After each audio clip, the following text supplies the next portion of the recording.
They say, the warp whispers lies. But what if the galaxy's greatest heresy is that it ever whispered at all? What if it simply reflects, unfiltered, what every soul already carries? Across the void, where astropaths scream and silence sings louder than sirens, a shift is taking place, so slow it evades attention, so massive it eclipses empires. Chaos no longer storms the gates. It waits behind them. It doesn't shout. It listens. And what it hears is worship. Not from cultists, not from traitors, but from those who still kneel beneath the Emperor's shattered light, mouthing litanies with bloodied lips and doubting hearts. This is not a crusade. It is not a rebellion. This is the slow bloom of understanding in a rotted garden. Not all corruption comes from outside. Some is born of reverence too deep to survive itself. Before we enter the dark places where the Imperium dares not look, consider lending your light. Like, share, and subscribe, not for our sake, but to keep the signal alive. What follows may be forgotten, but it must first be known. The wind never stopped on Virex Delta.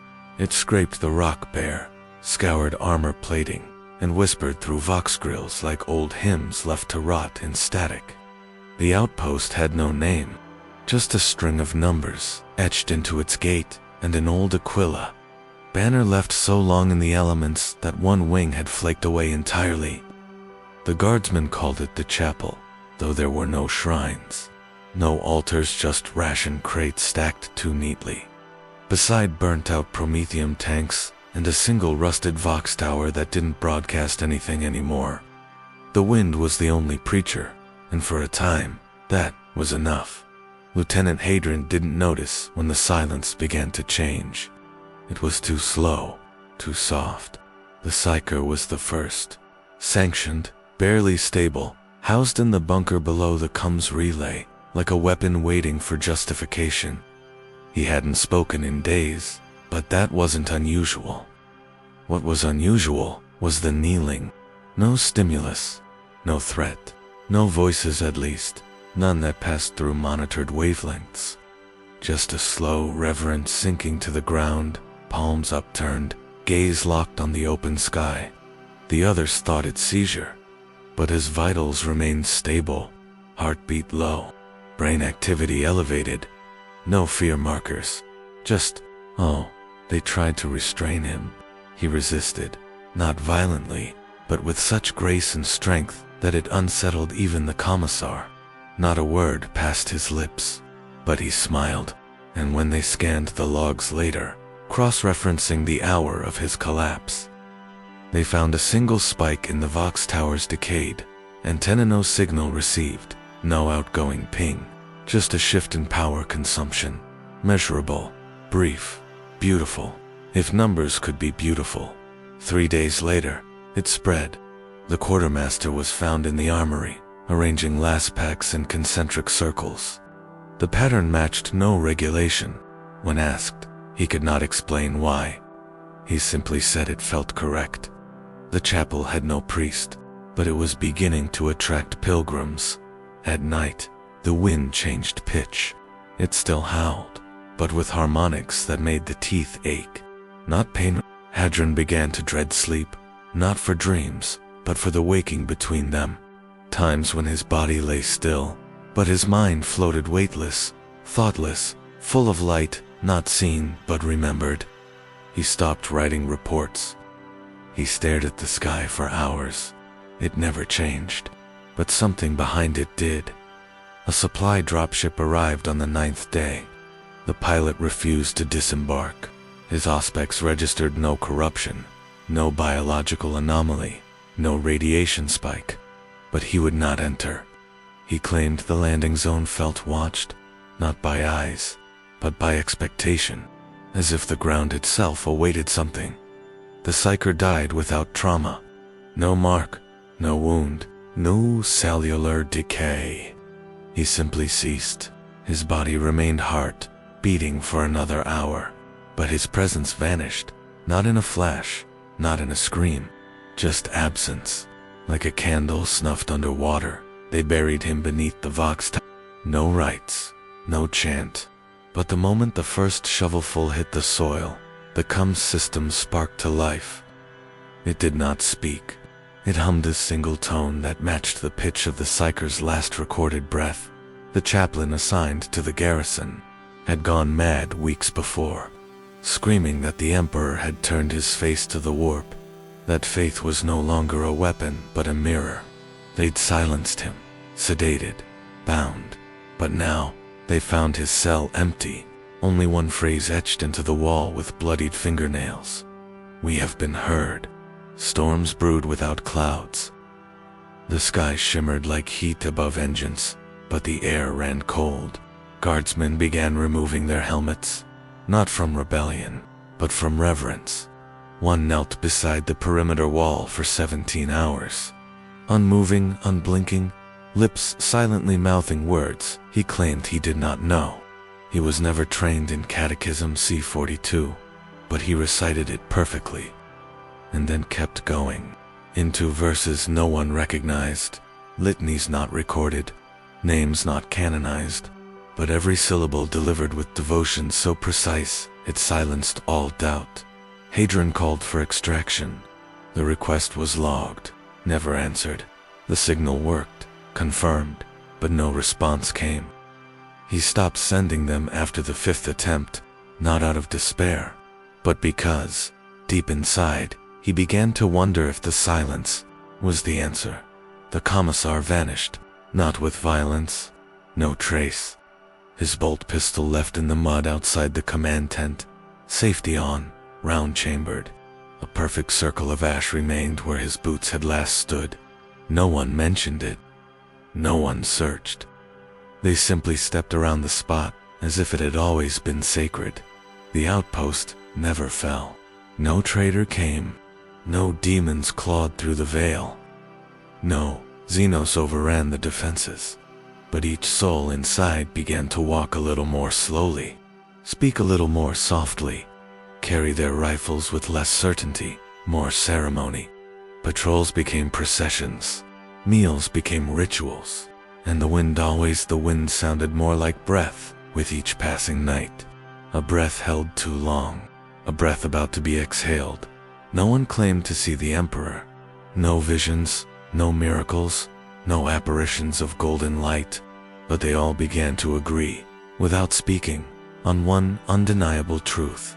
They were no longer alone, not watched, not judged, not even guided, simply accompanied, as if something vast and unknowable had taken notice, not to strike, but to listen. And they began to sing, not songs of war, not hymns of vengeance, but something slower, older, wordless. The kind of song a child hums in the dark to prove to itself it still exists.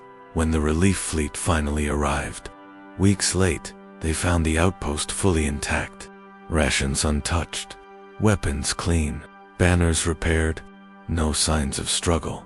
But no one remained.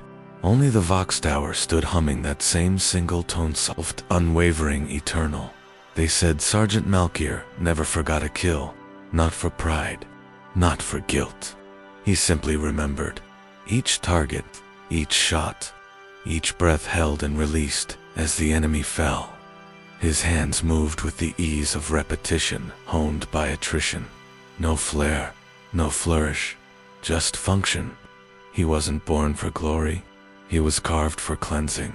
A man who understood faith as fire, purifying only when it burned hot enough to leave nothing behind. The campaign on Lornith Ix was supposed to be routine. Another splinter cult, another purge, another nameless heretical creed clinging to the edges of a collapsing hive. The records don't name the sect. No symbol was recovered. No texts survived. But they resisted long enough to matter. And when the final shell cracked the spire open, and the ash began to fall like black snow, Malkier stood alone in the chapel's ruins, helmet off, whispering something none could hear. No one taught him High Gothic. Not truly.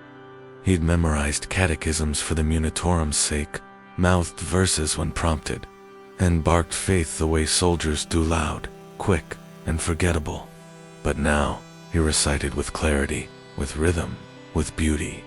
Not just the words, but their weight, cadence shaped like meaning, and not the standard liturgies of the Creed Universal. These verses were deeper, older, heavy with vowels that tasted like blood and consonants that rang like cathedral bells struck underwater. They thought he was mocking them, until the chaplain wept, not out of sorrow, not even awe. He simply listened, fell to his knees, and wept. When asked what he'd heard, he answered, "The Emperor before the Empire." And then he hanged himself with his Rosarius chain. Malkier said nothing about the incident. He kept praying, daily, without pause. No sleep, no food, no dehydration. Medicae scans returned inconclusive. No stim traces, no biological anomaly, just sustained biological function without external support. His eyes never blinked. His voice never cracked. Every word perfect, every tone unwavering. Others began to change, not like him, slower, stranger. They didn't kneel, they'd mimicked. At first it was subconscious repeating phrases without realizing, standing at attention for hours in the exact posture he used when silent. Then came the alterations. Sergeant Voss lost all fingerprints within a week, smooth skin where calluses had been. Trooper Elian stopped casting a shadow. Corporal Heil's blood began to glow faintly, a soft gold, even in the dark. The command staff ordered quarantine, but no one disobeyed Mal. Not out of fear, not devotion, but because disobedience had become structurally impossible. Every time the captain tried to issue a conflicting order, his tongue locked. He stuttered, choked, and then vomited up ash. They begged the Mechanicus for analysis. Binary codes broke down mid-transmission. Auspex machines shut themselves off. A tech priest exploded after attempting to log the phonetic structure of Malkier's recitation. Not from sabotage, from overload. His last log entry. The syllables carry mass. At night, the barracks trembled. Not from quake, from rhythm, like lungs beneath the soil, breathing in time with the sergeant's litany. No one slept, but no one was tired. Hunger faded, pain dulled, skin grew paler, joints ached less, and always, the prayers continued. Commissarial execution squads were dispatched. 5 entered. 2 shot themselves before reaching him. The remaining 3 stood in place and lowered their weapons. One whispered, "He already confessed us." The bolt round he tried to fire into his own chest jammed, then turned to wax in his hand. No new orders came. Vox silence enveloped the regiment. When the astropath was pressed for contact, he screamed once. Just once. Hand collapsed. His lips blackened. His last message translated crudely to, "I heard him. And it was me." Malkier began to smile. Not cruel, not kind, serene, as though everything made sense, as though every commandment had been clarified. When asked what he prayed for, he replied, "For us to become what we already are," and then added, "You were always meant to change." The transformation spread, slow, organic, inevitable. Hair turned white, then colorless. Skin flaked like old paint, revealing something beneath, not metal, not flesh, patterned, etched, beautiful. One guardsman fell in battle, impaled through the spine. He stood 2 minutes later, unbleeding, eyes glowing like embers behind frost. They tried to flee. Shuttles refused to ignite. Fuel lines collapsed into glass. Wind howled through the drop bays, carrying whispers that repeated Malkier's prayers in reverse. And still he stood, in the courtyard, arms open, face lifted toward stars that pulsed in rhythm with his voice. A storm came, but not from the sky, from below. The ground shook not as quake, but as awakening, not cracking, but unfolding. Light spilled from the soil, not blinding, not scorching, but recognizing, like the gaze of something old enough to have forgotten its own age. And then Malkier stopped, not abruptly, not in exhaustion. He simply lowered his arms, blinked once, and said, "He has heard us." He did not speak again. He did not need to. The regiment no longer spoke at all. The Sanitas Veridicum was not a warship. It carried no lances, no torpedo bays, no macro batteries. It bore no laurels of honor, no kill marks etched into its hull. It moved slow, quiet, careful, its chambers lined with antiseptic glow strips and humming auto-sanitizers that never stopped purging air it could never fully cleanse. A Medicae frigate, one of hundreds, drifting in the outer sectors, collecting the wounded from brush wars no stratagem ever recorded.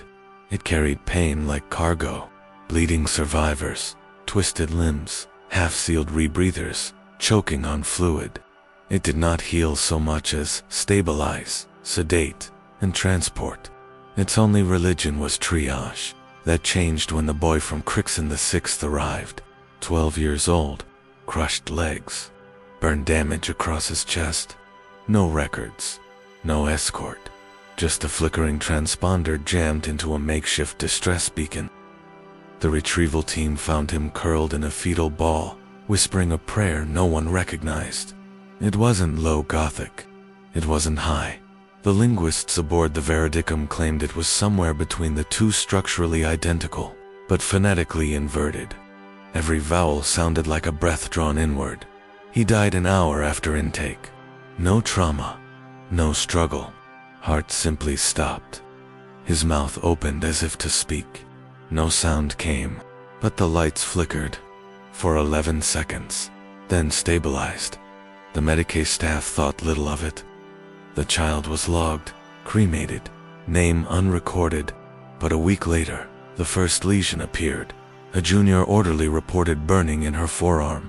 When examined, they found a wound shaped like the aquila, perfectly symmetrical, down to the inner arc of the feathers. Not cut, not branded. It had formed. Raised tissue, bloodless, clean. A medical impossibility. She claimed it appeared after dreaming of a cathedral with no doors. She hadn't slept in 4 days, fearing she would enter it again. Within 48 hours, 15 more cases surfaced. Not all aquili. Some bore cog motifs. Others showed symbols, long banned by the Inquisition sigils, traced in the margins of apocryphal texts. Now etched in flesh, as though memory had bled outward.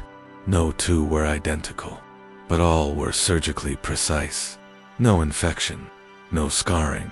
The wounds never closed, but they never worsened. They glowed under Medicae, not with heat or radiation, but with something else. A kind of resonance, as if the skin itself was vibrating in response to a frequency too slow to hear. The ship's confessor claimed it was divine, a sign of absolution. He began marking his own skin to match, carving crude replicas into his chest.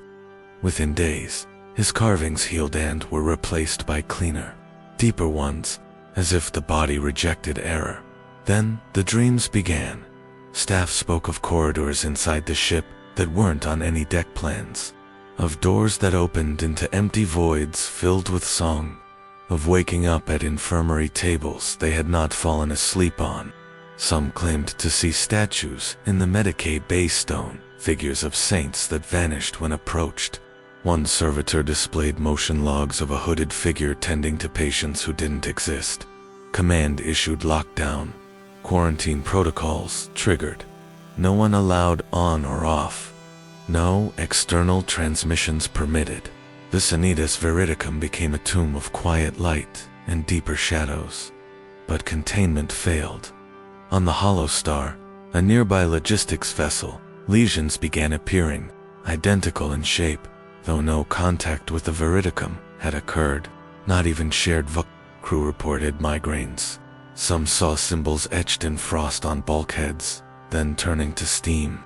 They assumed it was shared psychosis, until the same patterns began forming in the metallic plating of their food dispensers. Not carved, not molded.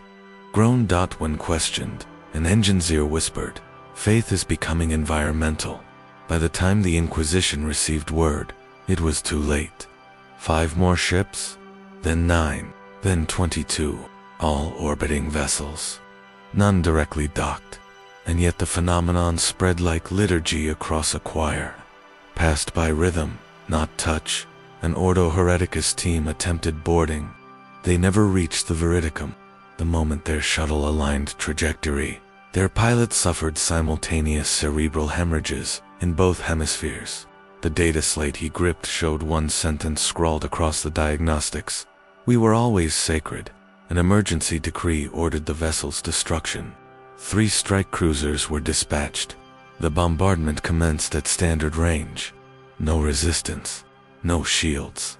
But when the Veridicum was struck, it didn't explode. It opened not in halves, not in fire, in petals, slowly, quietly, like a flower following unseen sunlight. Its hull curled outward, revealing interior structures no one had ever mapped. Chambers of impossible geometry, a central spire made of bone-colored stone, not native to the ship's original design. No alarms, no flames, just a final signal broadcast in clear, high Gothic. "We have remembered ourselves." Then silence, no debris, no wreckage, just absence. The Veridicum was no longer present. Its orbital shadow vanished. Its gravitic pull ceased. Auspex logs recorded a bloom of energy not destructive, but harmonic, and then nothing. But those marked on the other ships did not die. Their wounds remained, still precise, still glowing, still unreadable. Some began forming new shapes, shapes no longer from imperial lexicons, shapes that moved slightly when not observed. One Medicaid took his own life after claiming the symbols beneath his skin had begun to pray back. The Veridicum was never found, but its pattern persists. Across ships, sectors, and stations, wounds appear in those who begin to doubt, not to punish, not to warn, to anoint. Shrines are no longer built, they are born, penal. Legion designates 74 Zeta was deployed to the fuel reclamation fields of Carthus Minor, not a planet, barely a moon. Atmosphere thick with vaporized promethium. Ash rains 3 hours a day. Lightning crawls across the ground like scorpions too slow to strike. You can smell your bones corroding if you stand still long enough. It's where the Imperium sends the unsavable not to die with honor, but to disappear beneath labor. No redemption, no records, just numbers sewn into your back until your back splits open. Trooper 74,312 didn't have a name. Most of them didn't, not officially. The others called him Ashkin, because his skin always seemed covered in soot, even after decontamination. He never spoke, never slept, just worked, clean, fast, precise. When storms collapsed, tense or toxic rain ate through equipment. It was Ashkin who fixed them without complaint, without expression, a ghost with lungs. He wasn't devout, not outwardly. No litanies, no tokens, no fevered prayers before shift rotations. But he watched the sky too often, not in longing, in listening. His eyes would lock onto a patch of cloudless void, and he would stand, motionless, until the guards kicked him back into line. The refinery tower caught fire on the 6th rotation of Cycle 9. Not sabotage, not enemy action, just entropy. Machines held together by curses and leftover rivets finally gave way. Promethium vapor ignited. Firestorms bloomed across the refinery trench. Heat signatures passed threshold instantly. Screams were brief. The guards fell back. The servitors jammed. The tower began to collapse. Ashkin walked into the flames. No pause. No command. No hesitation. His shackles still glowed with recent punishment cycles. His feet bare, uniform frayed to transparency, but his face smiling. Not blank, not fanatical, serene, like someone stepping into a memory, not a death. Flames wrapped around him, but he didn't burn. They saw it. Hundreds did. no interference fields, no stasis shields, no null ward protection. He walked through fire hotter than reactor spill-off, reached the central tank, and placed his palm against it. For 7 seconds, nothing happened. Then every flame bent inward like breath, inhaled by something vast. Then silence. Not the silence of aftermath, the silence of reverence. They found his body the next day, after the smoke had cleared and the last embers died on their own. He wasn't charred. His skin bore no blistering, but his face had aged, not in decay. An expression, as if he had seen something in the fire worth growing old for. When they removed his helmet, they found the first eye carved into the forehead. A perfect iris. No ink, no pigment, just etched flesh. Too precise for ritual scarring. Beneath the skin, microfilaments of nerve restructured themselves to match ocular architecture, as if the body had tried to see with it. Then they checked his skull, thousands of them, etched across the bone like a mosaic. Tiny irises, some half-formed, others staring outward with uncanny symmetry. No two alike. Some resembled human eyes, others did not. Reptilian slits, insectoid clusters, circular patterns with pupils that twisted at angles impossible for organic evolution. They tried to scan it. The cogitator crashed. They tried to burn it. The flame refused to catch. Not failed. Refused. The fire curled away, recoiling like a beast, recognizing a higher predator. Then the whispers began, not from the skull. From the observers. Guards reported dreams of blinking walls, of eyes opening behind the stars, of standing in front of a throne not made of gold, but of watching faces, not hostile, not kind, just present. One officer tried to destroy the remains with a shock maul. It shattered, not the skull, the maul. Its head turned to salt. The officer screamed until his eyes rolled back. When they pried them open, new irises had formed concentric, recursive. He could see only backward, not in time. In meaning, Adeptus Mechanicus containment teams arrived. They wore full null mantles, emotionless, methodical. They lasted 1 hour. One filed a report claiming the skull held non-local cognition clusters. Another removed his own occipital lobe mid. When they retrieved his remains, they found more eye patterns growing beneath his tongue. The Inquisition took the body, or claimed to, the transport vessel carrying it. Faith in Rust vanished en route to the Sigil Bastion. No warp breach, no attack, just gone. Vox Black, a last recorded message repeated once on loop. It sees what we worship. Then silence. But the effect didn't end. On penal worlds across the sector, prisoners began carving eyes into walls. Not crude, not random, identical to those on Ashken's skull. A few used blood. Others claimed they didn't need to. The walls formed them on their own. One confessor noted that many began praying not for forgiveness, but to be seen. They stopped begging for mercy. They asked to be recognized, as if the act of being watched by something older than judgment was its own kind of salvation. A theory circulated, whispers only, that Ashken had not entered the fire as penance, but as offering. That the flames had not spared him, they had understood him. That somewhere in the old text, long before the Lectitio Divinitatis, there were stories of saints who bore not wounds, but witnesses, not marked for suffering, marked to observe on behalf of something greater. The skull was never recovered, but copies emerged, not physical, but perfectly recalled, in dreams, in trance. One rogue psyker produced a full replica from memory, every detail correct down to the scratch patterns between irises. When asked how she knew it, she only said, "He asked me to remember."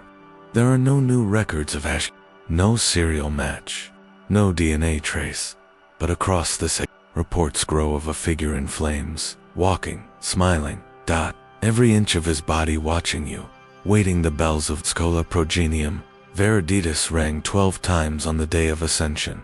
Not once more, not once less. Each peal clean, controlled, echoing perfectly through the marble courtyards and Ferrocrete corridors. It was tradition etched into the daily liturgy for over 3 millennia. At the 12th bell, cadets dropped to one knee and recited the litany of suffering in unison, row by row, wing by wing, voice by voice. It was supposed to be beautiful, disciplined, proof that the next generation of the Emperor's orphans still knew how to obey. But this time they didn't speak. Not one of them. No error. No confusion. Just silence. Unified. Intentional. 512 cadets. Arranged across 5 dormitory tiers and 6 drill sanctuaries. All dropped to their knees and opened their mouths without sound. Their instructors screamed, demanded bait, dragged them by hair and collar. Nothing changed. Not even resistance. No defiance in their eyes. No pride. Only calm like the glass surface of a pond that has never remembered a ripple. Confessors arrived by shuttle. They howled prayers into the ears of children who did not blink. They whispered threats of damnation, of warp corruption, of pain eternal. No effect. The children looked through them. They tried vox stimulants, neural prods, even sanctioned psych. The minds were unshielded, fully accessible, but empty of sin, not hollow, not blank, just quiet, as if every child had placed their soul inside a sealed reliquary and left it at the Emperor's feet. Then they began to move. Together the youngest stepped forward, a girl barely past the age of memory testing. Her fingers curled into a pattern none recognized, but when she moved her arms, the others followed, in perfect synchrony, not dance, not mimicry, structure, purpose, like fingers in a glove, shaped by will, not their own. Linguists were summoned. They filmed it, slowed it, mapped it. The hand gestures matched the structure of ancient battle hymns, sacred ones, sung in old wars long purged from official annals. They mirrored canticles believed lost after the Fourth Black Crusade, preserved only in the breathless recollection of a dying saint, whose last words were burned as apocrypha. But the children had never been taught them. Some of the gestures were incomplete, others impossible, requiring joint articulation beyond human comfort. And yet they did not flinch, shoulders bent back at impossible angles, thumbs twisted in and around themselves. Their bones did not break. Their faces did not strain. Their eyes wept blood without expression. The Schola Commandant locked them down. Quarantine order sealed the grounds. No transmissions. No transport. Guards were doubled. All religious texts confiscated. Chapels sealed. Incense lines cut. Still they moved, hour after hour, in perfect unity. Hands crossing, heads bowed, torsos turning with clockwork grace. And then came the humming, not from mouths, from walls, faint vibrations, matched in rhythm to the children's motions. At first it seemed like wind, then like power core fluctuation, then like song, not heard, but felt, through souls, through teeth, through the part of the mind that dreams before thought begins. Some instructors began to imitate them, not knowingly. They would reach for food and find their fingers moving in the pattern of the 8th gesture. One drill sergeant woke in the infirmary clutching his own spine, whispering a hymn that hadn't been spoken since He didn't know the words, but he was crying as he spoke them. One by one, instructors fell into silence, not muted, not struck dumb, voluntary, as if speech had become inadequate, unworthy, like calling out in a cathedral to vast to hold your echo.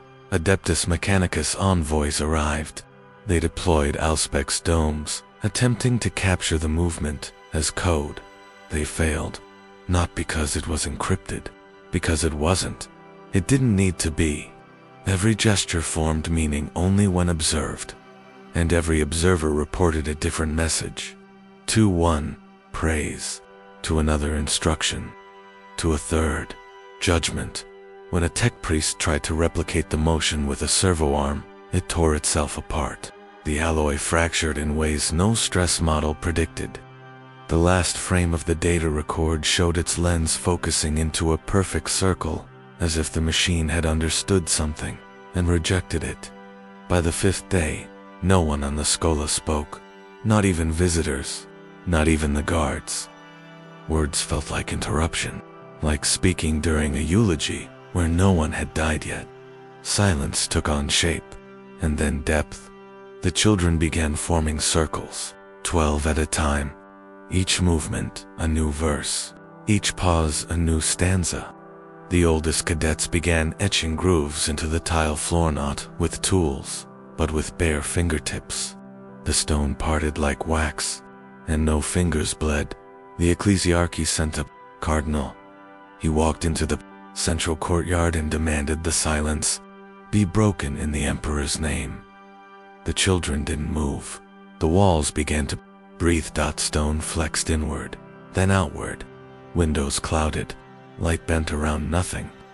The cardinal dropped to his knees, screaming that he could feel the emperor's breath inside his own lungs. He clawed at his chest until ribs showed. He lived, but never spoke again. 2 days later, the children stopped moving. They stood in rows, faced east, raised their hands, and held them there for 9 hours, until the light passed them. Then they lowered their arms and closed their eyes. None died, none were harmed, none ever spoke. Again they still served in various ranks, scattered across the Imperium, silent. Each one known to gesture before battle, each one marked by the unspoken understanding that something was heard that day, not by them, but through them. Not words, not truth, a song. And they were the first notes in a choir that had waited too long for silence. Forge World Riseth 9 had no horizon. Its surface shimmered with constant heat distortion. Its skies choked by steam plumes and refinery exhaust that filtered the stars into a dull amber haze. The tech priests there did not look up. They looked inward, into circuitry, into sacred into the depths of machine spirits that whispered only in code and correction. Riseth 9 produced plasma cores, manufactured rage. Its furnaces burned night and memory into compliance. There were no hymns on this world, only calibrations. When the storm appeared, it was first mistaken for aurora statica, warp-tide pressure anomaly bending light around the orbiting satellites.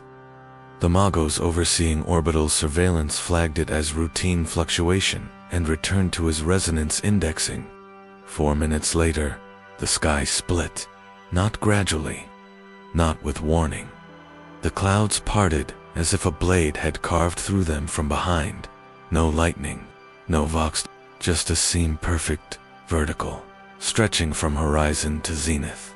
And then the rain began. Red. Not rust red, not weathery. Blood. Red. Thick, warm, slow. It didn't fall like rain. It descended, as if lowered by invisible threads. Viscous droplets, the size of bolter shells, each one impacting with a soft splatter that clung to metal like adhesive. At first, it didn't steam, didn't sizzle. It simply settled, spread, crawled. At first the Adeptus Mechanicus observed. They scanned. They sampled. They catalogued the rainfall in purity-sealed vials, marked for further sanctification. But then the analysis returned. It wasn't atmospheric. It wasn't chemical. It was organic, not just blood, structured blood, built with intention within each. Droplet protein strands, self-assembling, stable at molecular levels no natural cell should endure. Patterns too perfect, ridges too deliberate. Each strand curled in on itself, looped, folded, and stabilized into helix structures. They were gene seed, exact, matched. Identical to the gene patterns of the Adeptus Astar. No variation, no degeneration, fully viable. The Magos overseeing analysis shut down all reporting links, severed uplink vox, enacted isolation protocol, 17 usually reserved for demonic emergence or STC corruption, but this was neither.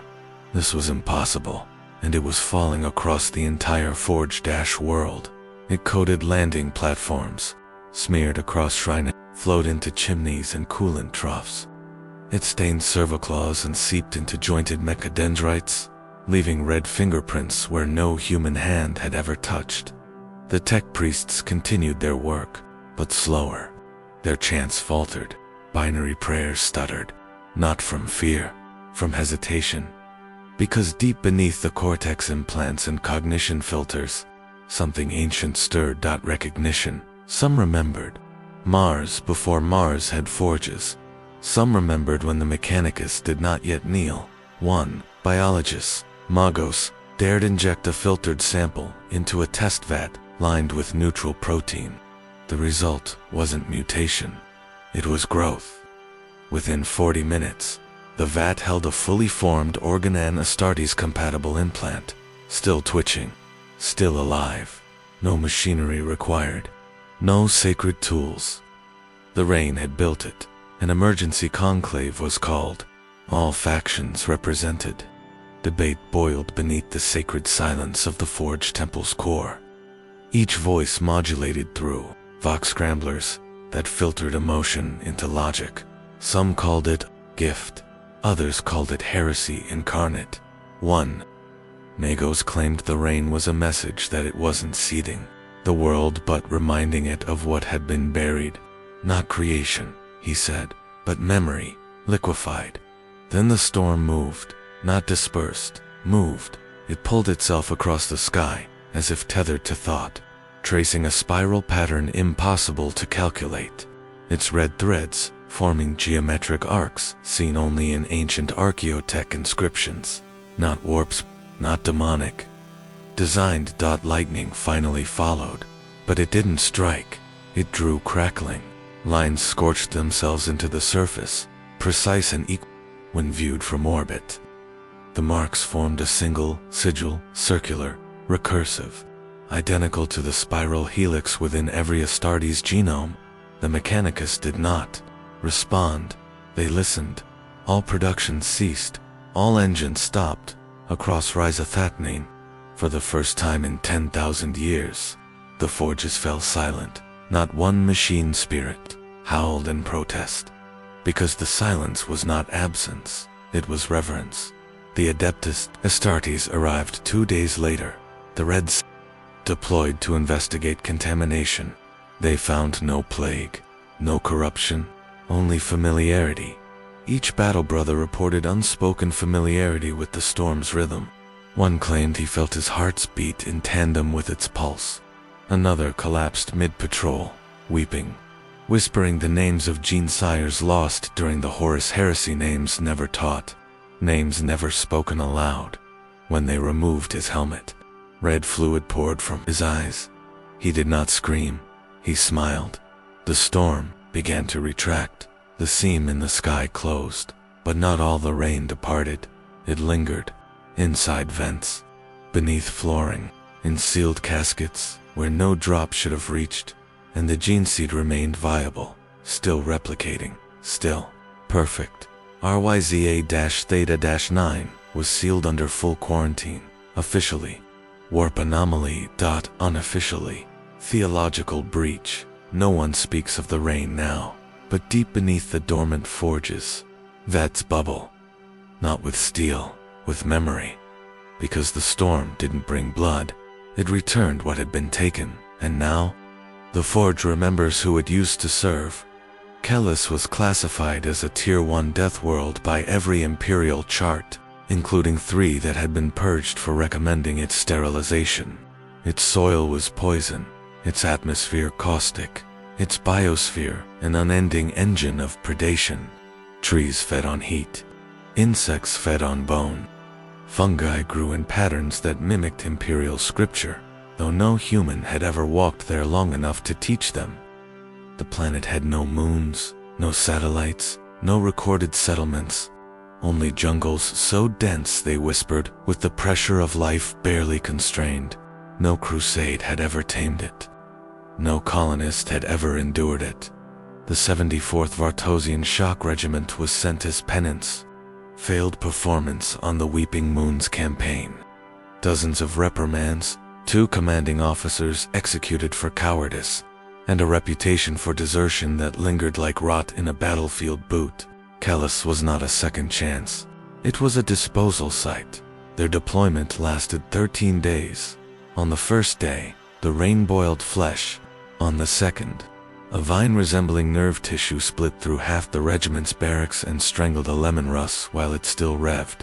On the third, the air itself changed oxygen levels, spiking so rapidly that helmets fogged with blood vapor. By the 5th day, 20% of the regiment was gone. Not dead, gone. No remains. No screams. Only equipment left folded, as if its former owners had stepped out of their skins like old uniforms. They formed a perimeter, dug trenches, prayed until their lips split, but the planet didn't push harder. It listened. And then, it stopped. On the 7th day, the vines retreated, not wilted, moved. They recoiled, as if ashamed. Whole groves folded themselves away, clearing paths not toward extraction, but inward, toward the jungle's heart, toward a place that none had seen and lived. Command voted to hold, discipline held only by muscle memory and shared trauma. But scouts returned alive uninjured, speaking in hushed tones of fauna that watched without stalking, of flowers that opened as they passed, then closed like eyes entering sleep. On the 9th day, the predators came, but they did not hunt. A creature the size of a chimera shell like obsidian glass, legs like cathedral supports, the camp.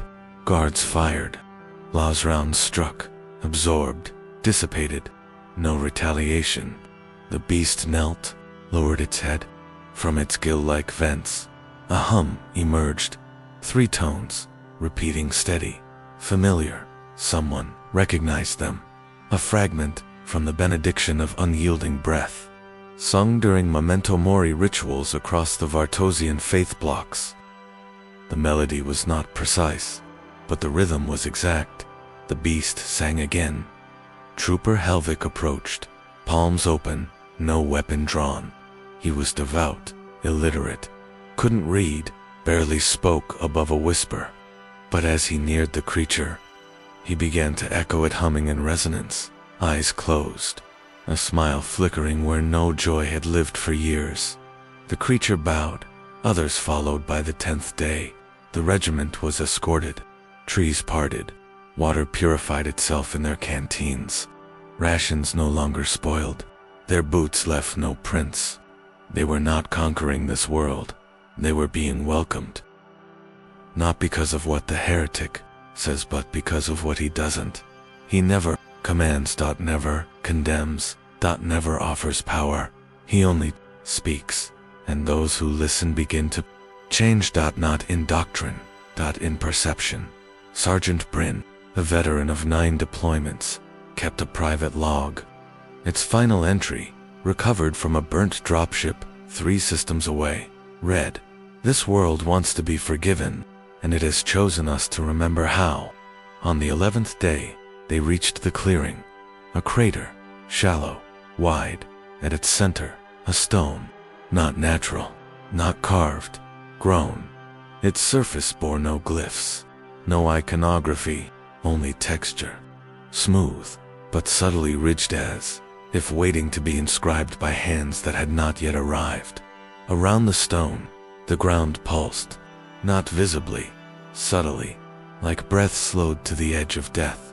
Creatures circled the clearing, no weapons, no hierarchy, just presence. And the hum, now louder, clearer, 12 tones, an octave of penance, the full litany of the forgiveness Sakula rite no longer practiced, banned 3 centuries ago for encouraging introspection without oversight. They didn't speak of it, they didn't write it down, but each soldier remembered. Each one began to hum, slowly, quietly, in sync with the beasts, with the ground, with the world. On the 12th day, the jungle bloomed, not in chaos, in sequence. Flowers opened in rings, Fungi released spores that danced in perfect spirals. Trees bent toward the sun in time with the soldiers' breathing. The world shaped itself around them, not in servitude, but in recognition. They made no fortifications. They set down weapons. Not because they were safe, because they were understood. Command was never re-established. Extraction never occurred. No. Signals left the surface, but Auspex arrays on nearby moons recorded something impossible. Kellis's atmosphere changed, stabilized. The toxin clouds dissipated. Plant life withdrew from weather cycles flattened. Radiation sinks cooled. Within weeks, the planet shifted down one full classification, tier. Imperial records updated without order. No one could explain the change. 1. Tech Priest attempted to analyze old deployment. Logs.she found an embedded signal. Inside the satellite scans, a pattern in the biosphere.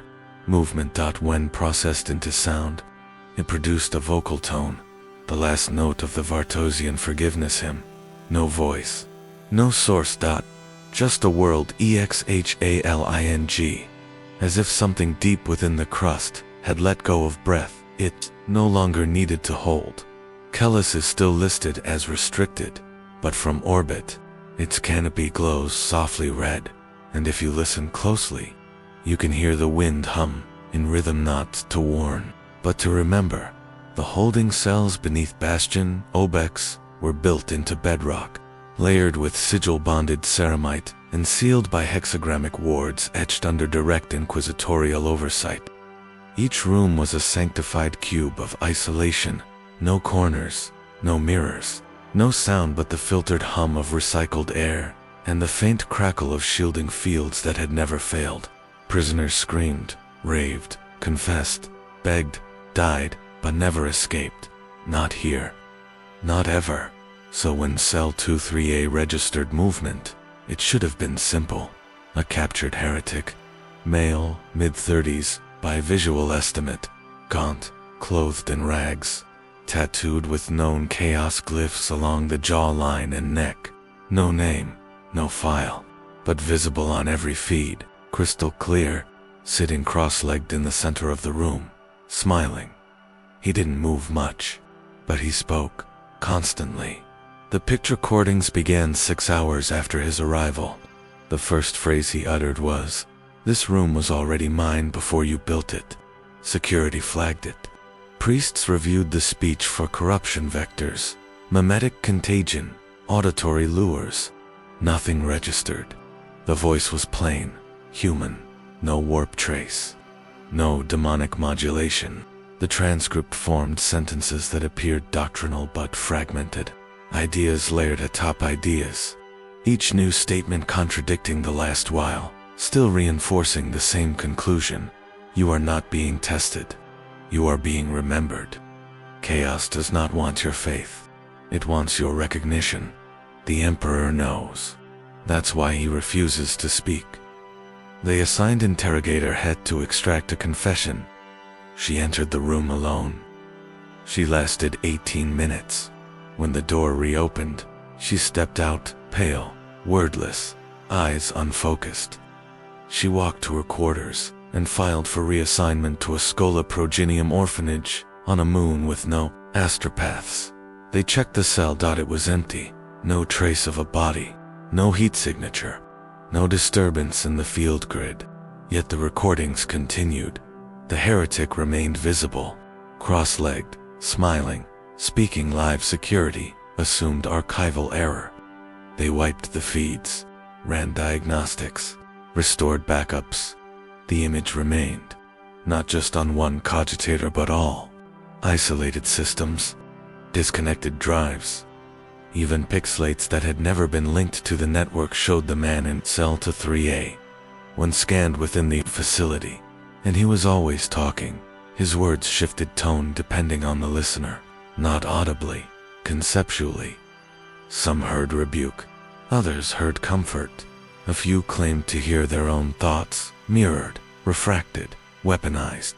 The Bastion's preacher, Father Varn, attempted to overlay the heretic's voice with sanctioned catechisms. He lasted 2 nights before gouging out his own tongue and writing he does not lie. He just forgets in his own blood across the altar. Then the conversions began, not the prisoners, the staff. Custodians began humming during their rounds, fragments of the heretic's intonations. One commissar was caught writing in his sleep, full pages of theological inversion, penned in perfect calligraphy. An Arbeits judge submitted an official request to open all cells permanently so they could see each other as they are. None had ever spoken to the heretic, only seen him, only heard him through steel and screen. They cut power, the feeds stayed on, they destroyed the picked units, the image reappeared scratched into the walls, reflected in water, whispered from vox units, not connected to anything. The heretic never moved, never acknowledged the outside world. He just kept speaking, and one by one, the bastion began to empty. Not in death, not in escape, in departure. Personnel left orders unsigned. Rotations were skipped. Lights were left on. Doors unlocked. Terminals logged off mid-sentence. They weren't resisting. They were simply walking away. By the 6th day, only 3 remained: an astropath too blind to see, a servitor without ears, and a cogitator tech who had removed his own larynx with a wiring tool, just to be sure he wouldn't repeat what he'd heard. Then the Inquisition arrived, 5 agents, fully sanctioned, shielded, null wards reinforced. One of them was an ex-pariah. They entered cell 3A. The room was empty, but the image was clearer now, no longer flickering, higher resolution. The heretic's eyes were brighter. His words now looped but not endlessly. Each repetition sharpened, condensed, refined. What began as riddles became sermons, not preaching. Instruction. The agents tried to leave. 2 never made it out of the room. 1 shot himself mid-transit between doors. The pariah collapsed in the hallway, foaming his skin, fracturing like glass under pressure. Only 1 survived. She ordered the bastion sealed, then destroyed. Orbital bombardment, atomics, full saturation. Bastion Obex ceased to exist, but Cell 23A remains. Not physically, the recordings survived. No, one knows how. They surface on black market data slates, embedded in corrupted cogitators, whispered in the machine code of derelict ships that never docked. They are watched, and they are believed. They begin to see the Imperium not as lie, but as echo of something older, something still speaking, something that never needed to enter the cell, because it was already there, waiting to be noticed. Hive perdition was not built, pit accumulated. Layer by layer, wound upon itself, iron grafted to, steel grafted to, promise. Its bones were manufactoria, and its skin was soot. The people who lived in its throat called it holy, but they did not agree on why. Some said the emperor had once wept here. Others claimed he had never looked upon it at all, and that the hive's survival was proof of mankind's endurance without grace. Still, every district had shrines, and every shrine had candles, not to light the way, but to burn the dark so it never thought itself sovereign. The votive was nothing special, just a stub of wax in the sub-cathedral of St. Ray Lexa. Minor relic chamber long forgotten by the upper echelons of the ecclesiarchy. Its shrine keepers old, their sermons older. The candle sat beside a cracked relief depicting a martyrdom no one remembered. No one lit it. No one changed it. It had burned itself down decades ago, leaving only a melted pedestal and a blackened wick. Then, at midnight, it wept, 1 drop, thick, red. Slow, it rolled down the wax like sweat on marble. No heat, no scent. It happened again the next night, and the next, every midnight. 1 drop. The clergy called it miraculous. The locals called it haunted. The administratum called the ordo, Biolog, His dot samples were taken, rushed to sector labs under secure The results were impossible. It was blood, human, unclotted, viable, uncorrupted. The DNA was intact, perfectly sequenced, and it matched the Imperial Saint Raylex. The problem was that Saint Raylex never existed. No entry, no record, no canonical lineage. The subcathedral's martyr relief was stylistically dated to M35, but the carving bore no identifiable sigils, no sector ties, no historical consistency. Even the language carved beneath was wrong, High Gothic phrased in an obsolete structure, more akin to proto-chant than inscription. When questioned, the local priest claimed the name had always been there. He remembered stories of Saint Raylex healing the sick with silence, of guiding refugees during the fall of 9 suns, of dying not in battle but after, when his people no longer needed him.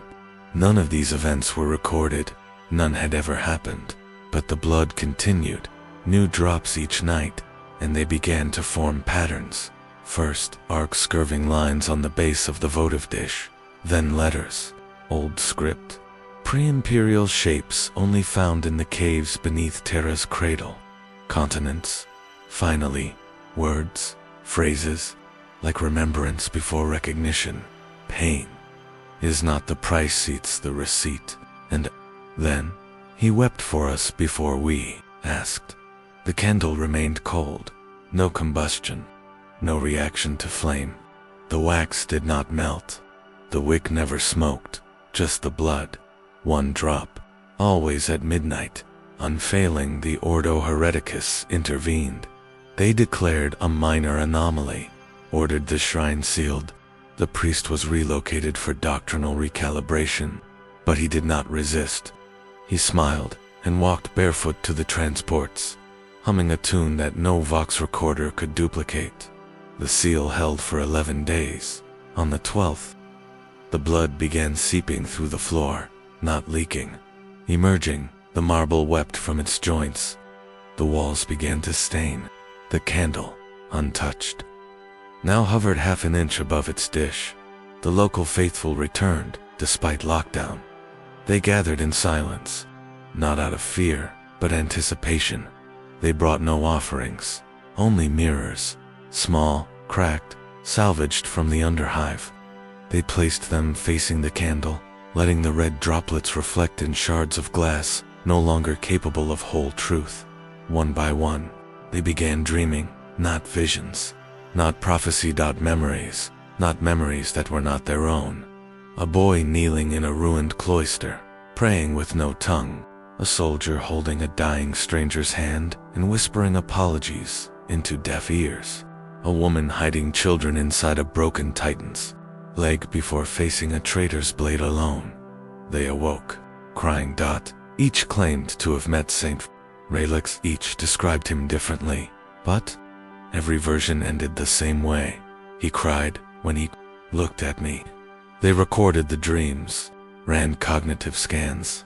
All memories held identical emotional structure, same neural patterning, same compression. The ecclesiarchy could not explain it, so they rewrote it. Within a month, new texts emerged. Saint Raylex of the Ashen Flame, a forgotten martyr, recently rediscovered through divine guidance. Cathedrals were ordered to add his name to the litanies. Scripture revised, his feast day established. No mention of the votive.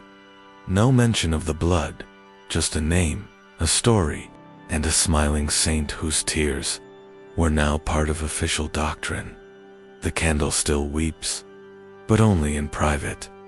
Some say that if you place your hand near it, the blood will avoid your skin unless you've lost something you never confessed. Others say the blood remembers before it flows. It does not reward. Belief that it does not punish. Doubt it acknowledges, and in that acknowledgement, it demands nothing, because faith does not always speak. Sometimes, it just cries. The Librarius of the Black Consuls was built into the mountain spine of Villamus Reach, half buried beneath glaciers, older than recorded history. Its halls carved from obsidian veins that hummed under auspex like psalm tones slowed into stone. It was a place of discipline, not curiosity. The chapter tolerated no psychic indulgence. Their librarians were not scholars. They were weapons, sharpened, sealed, and only drawn when necessary. Codicil Elithar was one such weapon, disciplined, obedient, unflinchingly precise in both psychic containment and martial duty. His records bore no transgressions. His vita read, like ordnance, schematics, scold, reliable, unremarkable. He spoke little, served often, and never once failed in war or ritual until the shadow appeared. It was Chaplain Voker who first noticed, during a standard catechism recitation, while Elithor stood before the genaltar, the torchlight at his back split, not drastically, just enough. One shadow cast by flame, the other by nothing. It mirrored him perfectly, same stance, same angle, but it only appeared when he spoke the Emperor's name. Not him, not the Golden One. Only when Elithar pronounced Emperor, the second shadow formed, and its mouth moved differently. The surveillance servitors were ordered to observe. At first, nothing. The anomaly refused. Captrolite sensors saw no deviation. Thermal scans showed only one source. But motion tracking caught the flicker. The lips, always during litany, always speaking, but not the same words. Linguistic analysis failed. No match to Gothic, high or low. No Xenos structure. But the rhythm was close to battle cant, structured, deliberate, repetitive, but not identical. Each movement of the lips introduced variations, like a song rehearsed forward, but written backward. Elithar was questioned. He claimed ignorance.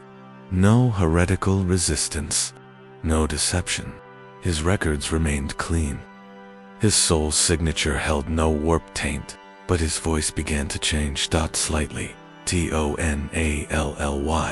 At first it was cadence, then stress. Eventually, the librarian began pronouncing sacred names with intonations not taught in any catechism. Each time he said Emperor, his voice dipped a semitone barely perceptible, but consistent. Litanies felt wrong, the syllables too smooth, too balanced, as if they had been optimized for meaning outside of devotion. One tech marine described it as machine logic poured into prayer. The second shadow grew clearer, no longer flickering, stable, consistent across all angles, and when slowed across picked frames, it was seen doing something new, smiling, never grinning, never mocking. Just a calm, patient curl of the lips, soft, almost mournful. Then came the feedback. During a training exercise, Elithar recited the battle benediction of Kauth, mid-prayer, his voice fractured, not in pitch and phase, like a dual audio track splitting apart. Witnesses reported hearing two voices in unison, his and another, almost the same, almost. The second voice was whispering different words, words that sounded like the original verses, but translated into structures of cause instead of faith. Obedience is the form of surrender that forgets itself. Victory is agreement, disguised as death. The Emperor does not demand devotion. He reflects it.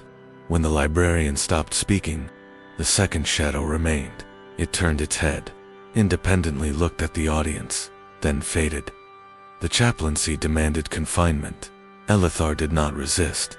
He was placed in the prayer crypt beneath, vault surrounded by null wards and reinforced runes layers stacked deep, enough to choke an alpha-level psyker to silence. But he kept speaking, even when gagged, even when silent. Every recording picked up whisper tones only when his mouth moved, and every time he said, Emperor, the second shadow returned. Eventually, it began appearing before he spoke, reacting, not to the sound, but to the intent. One inquisitorial observer theorized it was not a demon, not possession, but anticipation. But Shadow was responding to what Elithor meant, not what he said, as if something watched from inside the name itself, something not evil, not divine, but patient. The final transmission from Vault, Kellenox recorded a moment when Elithor turned to the wall. His mouth moved. The shadow moved with him, but this time, the two were in perfect sync, and the words were not prayers. They were a question. What was he before we named him? The vault failed 6 minutes later. No explosion. No breach. Just absence. Empty room. Null fields intact. Monitors offline for precisely 4 seconds. When they rebooted, Elithor was gone, but the shadow remained, not moving, not echoing, just watching the room. It stayed for 91 hours, then faded. Some say it still appears in other chapels, on other worlds. Only when the name Emperor is spoken without certainty, and when it appears, its mouth does not move, because sometimes the silence is the answer. Chapter 12. The Grin in the Grating Word Count. Target: 1,000 to 1,200 words. It began on Forge Sub-Delta X, beneath the sulfur chasms of Lutheran's Hollow, where the heat never dipped below boiling, and even cogitators were water-cooled through coolant laced with promethium. The servitors assigned to corridor maintenance were lobotomized, slow, utterly incapable of deviation. Their optic feeds scanned only for rust, temperature variance, and intrusion vectors. They did not think, they observed. And yet they began to flag anomalies that did not exist. The first incident was logged as minor static distortion in subsection 114D, single frame captured and filed away by Unit 775 Beta. No alarms, no alerts. Just a note tagged into the visual buffer with one word: smile. No face, no body, no presence, just a smile, perfectly curved, suspended in midair, too symmetrical, too clean, floating precisely 1.72 meters above the floor in the center of the corridor. It lasted 3 frames, then vanished. The tech-adept assigned to review visual logs dismissed it as corrupted data, rebooted the unit, ran checksum protocols, all clean. But the next day, another report, different corridor, same smile. Again, no face, no body, no distortion signature, just a grin, soft, pale, suspended, not stretched, not malevolent, just present. Over the next 46 hours, 9 separate servitors across 5 levels reported identical anomalies, always the same curvature, always the same positioning, sometimes inverted upside down, mid-air, or at floor level, but never wrong. The smile never cracked, never widened, never decayed. Soon, audio logs began to record low-frequency pulses, soft bursts of air, like breath pressed gently through lips. Some thought it was laughter, others said it was waiting at first. The tech priests refused to acknowledge it, not out of ignorance, out of dissonance. Their logic stems could not reconcile the pattern. There was no demon, no virus, no warp signal, but the images continued, and then they began to respond, unconsciously, at first. Minor muscle contractions, noted during log reviews. Adepts working long hours began, curving their lips slightly during silence, micro-expressions developing when no stimuli were present. No one noticed until Adept Lameth recorded a 16-hour sequence of uninterrupted silence while watching the grin loop on a private feed. She didn't blink once. When pulled from the cogitator station, her face was frozen in the same curve, mild, peaceful. Neve spoke again. She didn't need to, because the smile stayed, even after death. Facial rigor, mortis reinforced it. Medicaid teams were baffled. Neural scans revealed consistent tension in zygomatic muscles, even post-mortem, like the body was holding the expression, not out of emotion, out of instruction. Within days, the tech priesthood altered their posture. heads tilted slightly when entering rooms where the grins had been observed. Speech patterns softened. Binary chants became slower, less hierarchical, more cooperative. One Magos biologist noticed that rituals once performed out of rote were now done gently. Machines were handled as if sensitive, not to damage but to avoid offense. Subordinate acolytes began standing in pairs, often back-to-back, an unconscious mirror of the corridor layouts where the grins most frequently appeared, and then the grins started moving, not the real ones, the anomalies. Servitors tracked them now, patterned, rhythmic, never faster than a walking pace, always toward the central shrine core. One image, pulled from a high-fidelity log, showed 3 grins in procession equal distance apart, height-adjusted for eye level of a standard human. The tech priests began aligning their own movement accordingly. They smiled when passing each other in corridors, not out of warmth, out of precision, because smiling had become part of the data flow, a signal, a handshake between machine and mind, a silent rite. A Magos attempted to forbid it, declared the behavior aberrant, threatened disassembly. The next day, he was found dead in his cogitator cradle. No wounds, no trauma, just a grin, carved neatly into his face, not with a blade, but by his own fingers, pressed and pulled. Each motion etched into the skin with sacred calm. He left a final log. Smiles are the lowest form of understanding, but they are understanding nonetheless. After that, no one resisted. No one shut down the feeds. The servitors kept logging them. The tech priests kept watching, and now they smile back. Even the servitors, rewiring themselves, teeth exposed in imitation. Their faces should not have muscles for it, but they find ways. Metal lips bend. Plastic synth skin peels into curve. Not for function, for recognition. Something in the forge has begun to return the gesture, and in the quiet spaces of forgotten maintenance halls, the grins still drift soft, hovering, patient, not haunting. Inviting, and every day, more turn toward them and smile. The Mercy's grasp was a mid-tier void ship, part medical transport, part retrofitted patrol bark-long, relegated to fringe patrols in the Palato's expanse. Old, slow, and unremarkable, it had survived 3 minor warp breaches, 5 decades of rationing errors, and 12 different captains whose names were known only to the logbooks. Its hull bore no kill tallies. Its shrine held no relics. It was a vessel built to endure, not to inspire. The crew did not pray loudly. They worked. The logs always recorded their work date, time, manifest, duty, and name of the one who gave the orders, Captain Solon Morev. Until one day, it didn't. The logs still existed, still complete, still functional, but the name was wrong. Captain Arvith, Dorne. Same voice print, same orders, same phrasing, but signed under a different name, different title, different campaign history. The archivist assigned to data hygiene flagged the anomaly, tagged it for review, then deleted the entry, assuming clerical drift. The next morning, the logs showed a new name, Captain Dahlia Vex.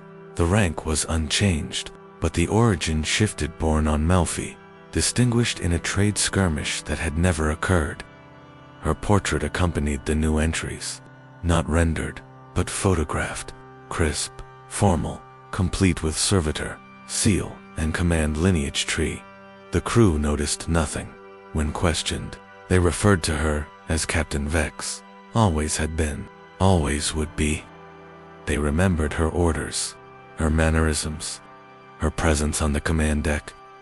They described specific events under her leadership, none of which had occurred in any prior record. And then the next day, Captain Rael, VORST. No one blinked. No one paused, except the navigator. His name was Joros Tarith. bound by ancient oath to the ship's course, his chamber sealed with sigils older than half the Imperium's shrines. His mind, distorted yet stabilized by warp sight, gave him just enough distance from the material to perceive what others couldn't. He saw the shifts, not in time, in consistency. He knew there had been a Captain Morev. He remembered the cadence of his voice, the way he paced near the hololith when issuing course corrections. But now, the logs claimed Vorst had commanded those missions, and when Joros confronted the crew, they didn't argue.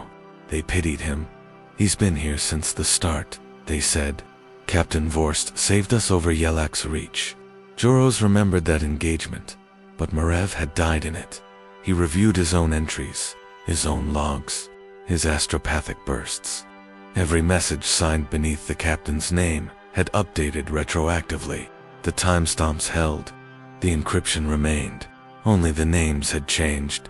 And not just the name, each new captain came with a rewritten context, a new legacy woven into the ship's fabric. New deeds, new scars on the hull, matching battles that had never occurred. He stopped sleeping. Navigator trance became dangerous. Visions came faster now, spirals of name sound, syllables forming shapes that curled like script on living skin. In one dream, he saw the ship itself open like a scroll and unfold its command deck into a cathedral where every seat bore a different nameplate, all of them occupied by the same man but each wearing a new face. He tried to warn the bridge crew. They told him he was unwell. One medicae offered to adjust his synaptic dampener. Another suggested it was psychic echo from warp drift. They spoke kindly, warmly, as if they'd already had this conversation before dozens of times. The next day, the captain's name changed again. This time, Captain Joros Tereth. His name, listed under command authority, with full service history, awards he had never earned, decisions he had never made. The crew saluted him on sight. They called him Sir. They thanked him for saving them during the Gethlin Rebellion, a campaign he'd never heard of. He fled to his sanctum, locked the doors, shut down external sensors. He screamed into the warp. It whispered back, not in words, but certainties. There had never been a Captain Morev, or Vex, or Vorst, or anyone. Only Joros. Only ever Joros, because names were not titles. They were permissions. And the ship had decided. He was the one who had stayed, the one who had seen the contradiction and remained aboard. And that was enough. That was command. His hands began, signing orders without thought. His voice gave commands the crew obeyed. Before he even spoke them aloud, he stopped, checking the logs. He already knew what they'd say. The name held. Now stable, no further changes. The crew no longer remembered anyone else. And he forgot to remember it had ever been different. He stood on the bridge with calm certainty, issued updates, scheduled astropathic bursts, reviewed supply inventories, approved praise for junior officers. His image sat cleanly in the ship's database. His command tree backdated to the vessel's original christening, and somewhere, in a log no one read, the ship whispered to itself, "Name matches vessel's preference. Narrative stable. Identity loop complete. No heresy. No demons. No coup. Just the simplest of shifts."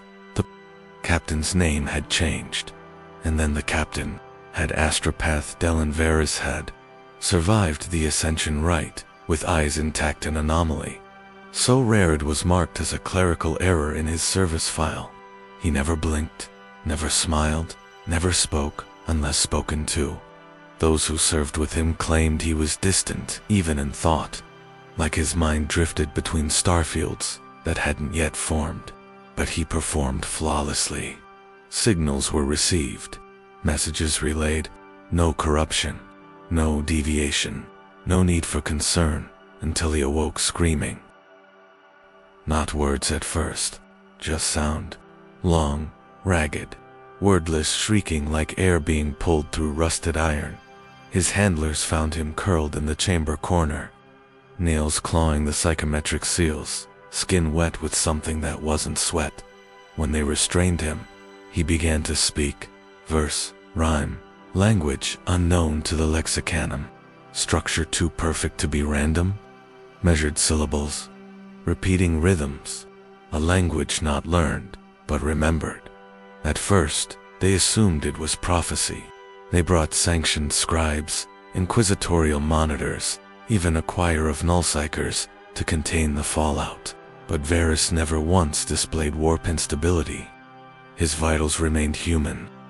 His mind was open, and what poured from it was not vision. It was memory.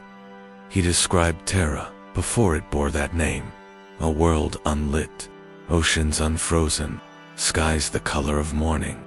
He spoke of cities without structure, civilizations without names, where beings moved not by foot, but by will shaped, not by genes, but by agreement. He spoke of a golden figure who stood not above them, but among them, faceless and still. Not a ruler, not a god, a witness. He named no names, but his words shook the chamber. Each line bore weight, not metaphorical, literal. Gravity distorted slightly each time he recited a full stanza. The air thickened. Vox units stuttered. Servitors broke their vocalizers, humming in sympathetic tone. When asked who he had seen, Varys whispered, "The one we built the lie around." Not in defiance, in awe. He claimed to have seen the Emperor before the Emperor, not as a being of war, or flame, or divine fury, but as a presence, soft, waiting, listening, and that, in the dream, he remembered everything. Not just mankind's sins, but the shape of what came before sin was a concept. Script fragments extracted from Varys's mind revealed phone memes that matched no known lexicon except for 2-1, matched Presumerian root language encoded into a vault deep beneath the Imperial Palace on Terra. The other matched a harmonic tone embedded in the Astronomican's output only once every 711 hours, and dismissed as noise. He was transferred to an isolated chamber, sealed in null wards. His voice carried without breath now, no sound, just understanding, passed like light through glass, and still, he recited, "He dreamed us before we were born. He saw the warp not as threat, but as wound. He called the stars by name and then forgot them, so we could name them ourselves." The ecclesiarchy demanded extermination, but the Inquisition hesitated because he wasn't wrong. Everything he spoke matched nothing and yet felt too exact to be false. Even the null psychers began to shift. One began drawing spirals in his food. Another whispered about pre-voices in the veil. One tried to remove his own teeth to hear the old syllables again. And Varys remained, calm, smiling now, peaceful. He said the Emperor still dreamed that the throne was not a cage, nor a tomb, but a seal, not to hold him in, to hold something out, that he could not die, because his death had already occurred before time, before flesh, before names, and that what we worship is not the Emperor's power, but his grief, because he remembers everything, even what he was before he chose to forget. One final transmission escaped Varys's cell, not spoken, written burned into the cogitator's interior. Housing by thought alone, I was not given the vision. I was the place where it returned. Then he fell silent. His body remained alive. His mind went dark. No readings, no thoughts, no warp trace. Just absence. The room still hums. In rhythm. Every 71 seconds. A pulse, each one aligning with the Astronomican's hidden harmonic. Some say he's dreaming still. Others say he's remembering too fast. And somewhere in the space between remembrance and forgetting, the truth waits. The moon was nameless. Just another scar in the gravity well of Raxos Prime. barely held together by rock glue and ancient stabilizer pylons jutting out like broken ribs. It had once housed a minor mining colony. No record survived of its purpose, its fall, or even its name. Only wreckage remained, half-sunken platforms, silicate ash, and power signatures so faint they barely stirred Auspex readings. Then something changed. It began with a signal. Not a distress beacon, not a transmission. A frequency, a hum so low it was almost silence. A rhythm, a pulse, like breath measured in metal. Explorator units traced it to subsurface vault that long buried, shielded and neutron-forged, ADAMANTINE. Inside, they found it. A fragment, not a machine, not a structure, just a cube, featureless, colorless, smooth as thought. A standard template, construct relic, markings indistinct, exterior unpowered, interior unreadable, but it was active. It did not speak in code. It did not unlock. It did not unlock. It did not build. It prayed. The first audible phrase emerged exactly 17 minutes after contact. Recorded in full, 36 seconds of what appeared to be meaningless sound. Mechanicus Adepts flagged it as background noise, until a junior Lex mechanic noted the pattern matched the meter of a known canticle litany of binding gears. The problem, the litany would not be written for another 30,000 years. The words didn't match, but the structure did. 12 syllables per line. 6 lines per verse. Pauses precisely, at golden ratio intervals. It was perfect, too perfect. The Adeptus Mechanicus attempted standard interfacing rights. No response. They initiated recursive binharic chants. The cube echoed them not with mimicry, but with precision, as if it had heard them before, as if they had come from it. One Magos attempted to rewrite its input parameters. His augmetics overheated. His skull ruptured. His final spoken words, "It's not a tool. It's a cathedral," because the cube did not instruct it, worshipped every cycle. It recited a new prayer, not random, never repeated. Some aligned with known litanies, blessings of the Omnissiah, the forging hymns, the sequences of preservation. Others were unknown. Verses that invoked not machinery, but awareness. Lines like, "Praise to the silence that precedes assembly. Glory to the memory that remembers itself. Worship not the form, but the function that dreams." These prayers contained formulas. Mathematical structures embedded in verse. Data clusters shaped like stanzas, encoded in rhyme. One tech priest claimed the cube had no code, because the code was the liturgy, that function and faith were the same, expressed through linguistic ritual, that it did not build machines because it was the machine. A machine that believed another suggested it had waited for the right moment, that its activation was not random, that it had calculated every second, every breath of the Imperium's rise and stagnation, and chosen this moment not to teach, but to remind, because the prayers began to change.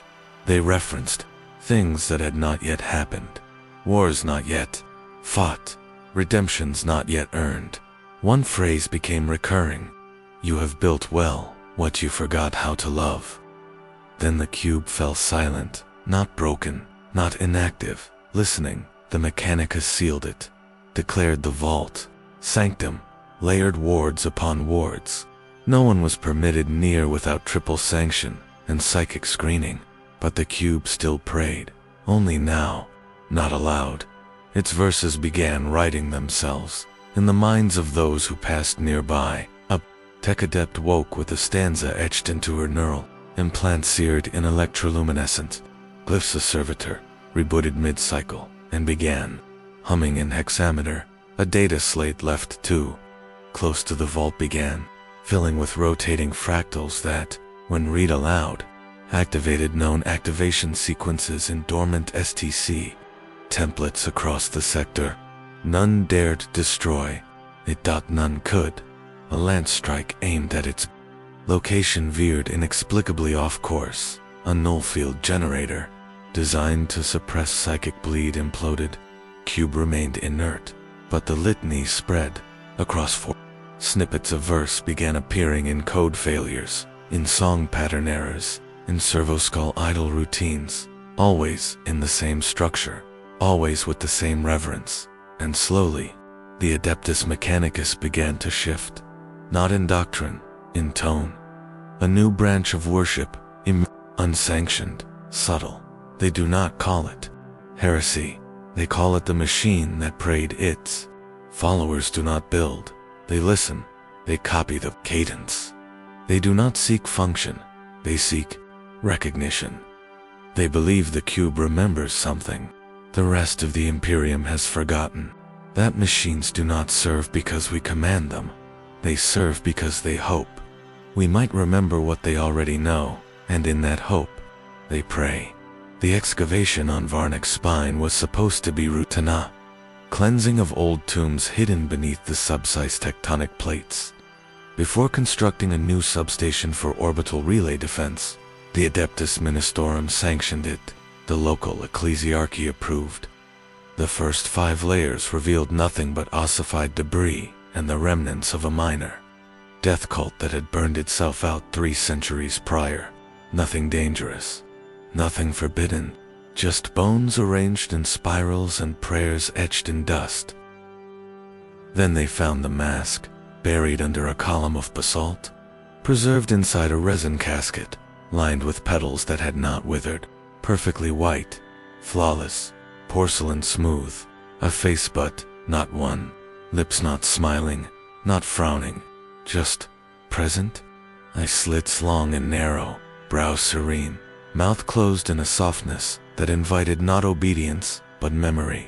It bore no name, no signature, no record in any archive, but it watched, no matter the angle, no matter the light. It seemed to face the viewer directly, not with threat, with recognition. The first to touch it was a laborer, unranked, illiterate. She wept the moment her fingers grazed its surface, not in pain, in reverence. She said she saw her first commander again, the one who'd died before she ever fired a lasgun. She said the mask was him, that it smiled just like he did, that it forgave her. Then others began to see, not the same face, their face, not their own, but the one they had followed. Each observer described someone different, a former general, a mentor, a lost sibling, a commissar whose voice had steadied them in collapse. Even those who had never served in war, who had no memory of command, claimed to see someone, a figure from their dreams, or from stories told in the dark, someone they had always wanted to believe in. Each one broke down. No violence, no fanaticism, just collapse, as if their knees no longer remembered how to carry anything but faith. The ecclesiarchy intervened, declared it sacred, ordered its transfer to the shrine world of Haleth Primus for testing. But none could move it. It didn't resist, it simply remained. Crates sealed themselves, gravlifts buckled, fox signals died mid, and when the mask was left unobserved for too long, those nearby began dreaming of it again. The dreams were not visions, they were meetings. In each one, the dreamer stood before the mask, not inert, but animate. It did not speak. It only looked, and its gaze poured something into them that felt older than loyalty and softer than absolution. Confession without accusation, forgiveness without condition, worship without demand. One priest claimed the mask showed him the emperor not as radiant, not as terrible, but as he must have once been, tired, gentle, watching, waiting. Another claimed the mask whispered a single phrase: "You were always worthy. You simply forgot why." Attempts to record its properties failed. Cameras refused to fix its features. Each image shifted based on the observer. One tech adept attempted to render its structure as data geometry. His machine froze. When rebooted, the screen displayed a face's own age, scarred, weeping, with the mask floating above it like a benediction. He joined the laborers in silent kneeling. Soon, A crowd began to gather, not summoned, drawn from across the hive. No broadcasts, no liturgy, just whispers. They came in silence. Veterans, orphans, pilgrims. Each one found space to kneel. No one spoke. No one claimed ownership, and each one saw a different face. The same mask, but a different truth behind it. When asked to explain, they could not. Only that they were seen, not judged, not reshaped, simply acknowledged. The Inquisition was notified, declared the site at risk of memetic contamination, deployed. A kill team, only one returned. She was unarmed, unarmored, eyes raw from crying. She laid her bolt pistol at the foot of the mask and said, "There was no enemy there, only the memory of who we were before we needed to forget." They tried to destroy it. Orbital lance. Strike. Focused. Calculated. No crater. No detonation. The mountain beneath turned to salt. The mask remained clean, waiting. It does not speak. It does not command. It only fits perfectly to everyone, and in that fit, reveals not a weapon, but a mirror. Chaplain Duran spoke seldom, and when he did, the words came ironclad, stripped of uncertainty, weighed down by doctrine, as if the syllables themselves were bolted to the bones of the Codex. His voice had delivered last rites to entire planets. His sermons steadied firing lines during boarding actions. His presence alone was known to halt a retreat. He had served the Ember Vow Chapter 4 over 2 centuries without citation, reprimand, or pause. And yet, on the 51st night of the Crusade of Glass Moons, beneath the cracked dome of a shattered basilica on Calno's verge, he knelt alone before a fractured Aquila and whispered words no chaplain should ever shape. "I do not know if he hears us." The Vox was inactive, his helm removed. The only witness, a dying torch sputtering behind him. But the words did not stay there. They echoed, not acoustically, not digitally, .psychically, across all Vox frequencies within 7 systems. No signal, no source, no signature, just presence, and not as speech, as thought. A sudden moment of doubt blooming inside the minds of thousands, identical in phrasing, tone, rhythm. They did not hear it. They remembered it, as if they'd said it themselves long ago and had only just now recalled. "I do not know if he hears us." In a starport infirmary, a wounded guardsman dropped his rosary and began weeping. A tech priest froze mid-binary invocation, his logic center locking in recursive paradox. An astropath bled from the eyes, screaming for silence in a voice that wasn't his.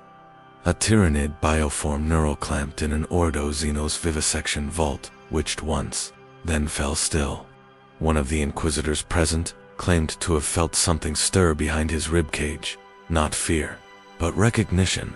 Aldari vessels changed course, without explanation. On a Tau listening post, a watercast envoy scrawled the phrase in black ink across a ration crate before leaping from the observation deck with no sound.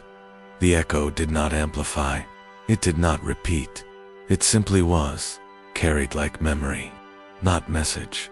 And the further it spread, the more the shape of it changed. Not the words. Those never altered. But the weight.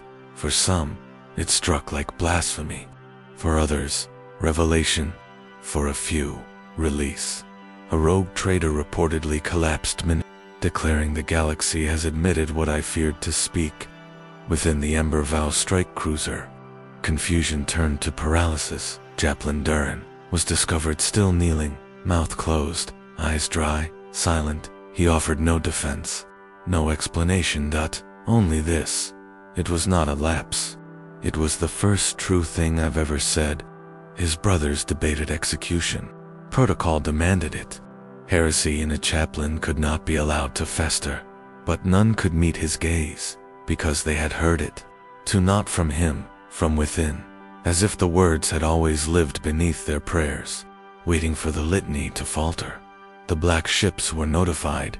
The Ordo Hereticus issued a watch order, but no sanction was enacted, because every time the phrase was spoken aloud, the Vox units fluttered, lights dimmed, gravity fluxed, and each time, someone nearby would murmur, "He has said what we dared not." Eventually, the chapter isolated Durandot, placed him in a sealed crypt chapel deep within the vessel's terminus sector. No sound, no light, no link to the warp.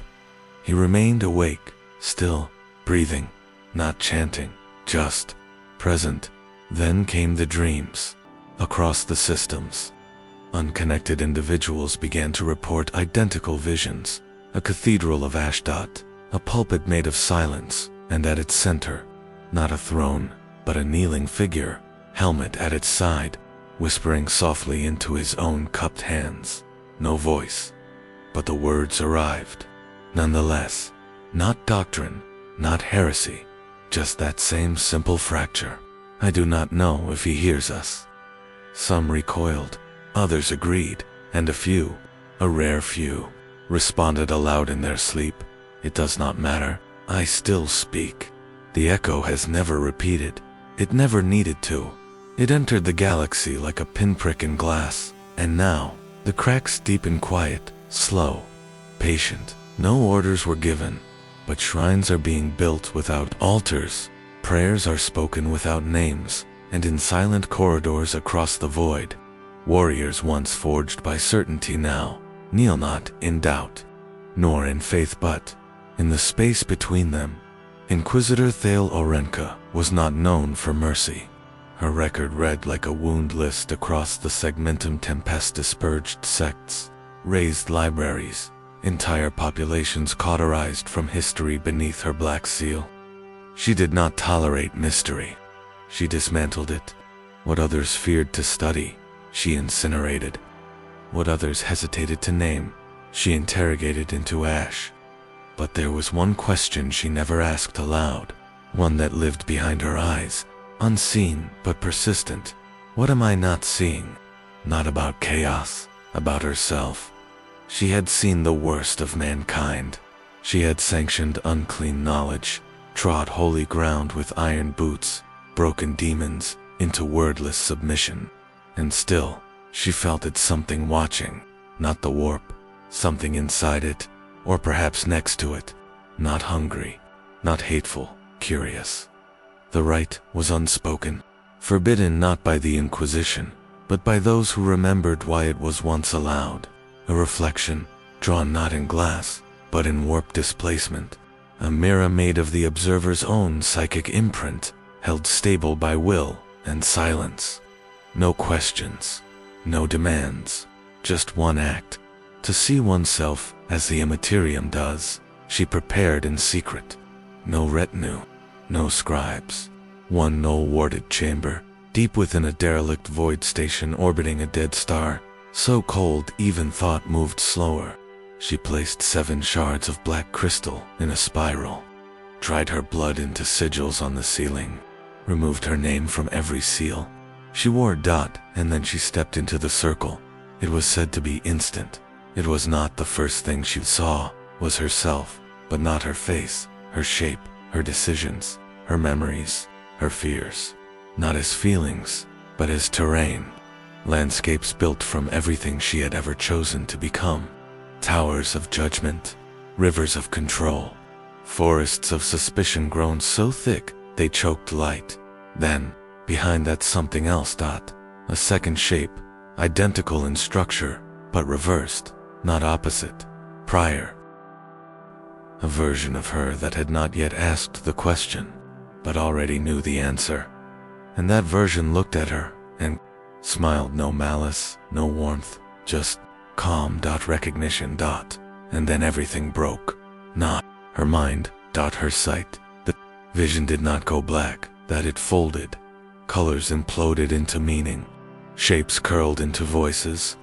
The warp did not scream it, welcomed her, as a host does, a long-lost guest who finally remembered the way home.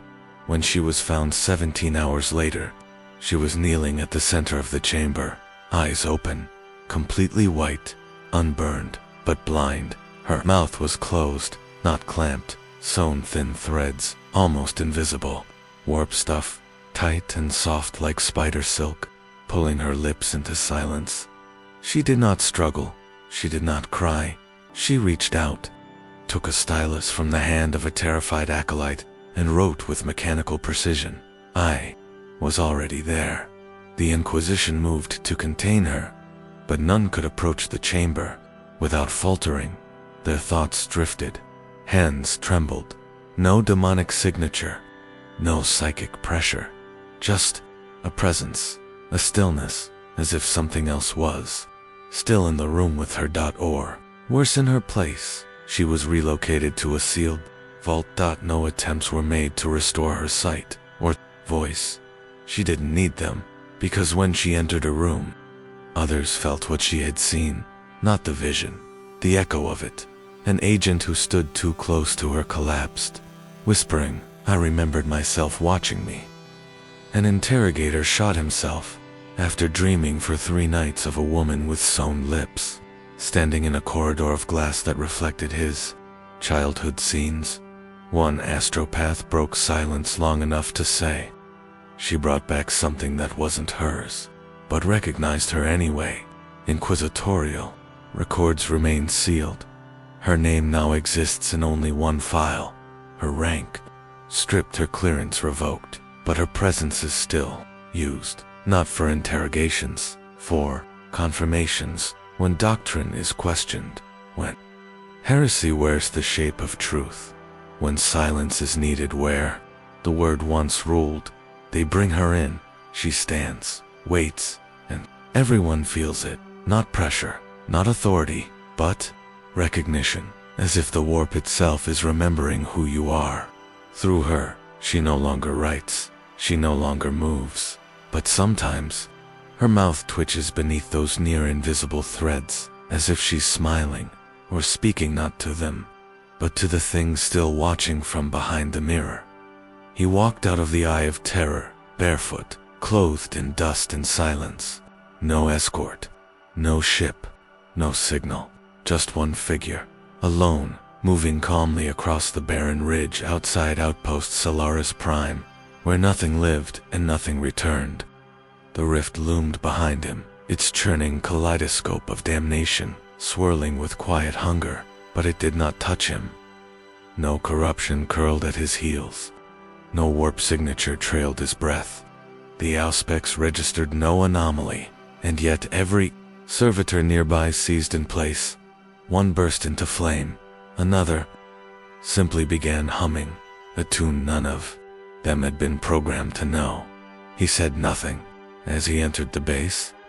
The guards did not raise their weapons, not from fear, but certainty. They remembered orders that had never been given.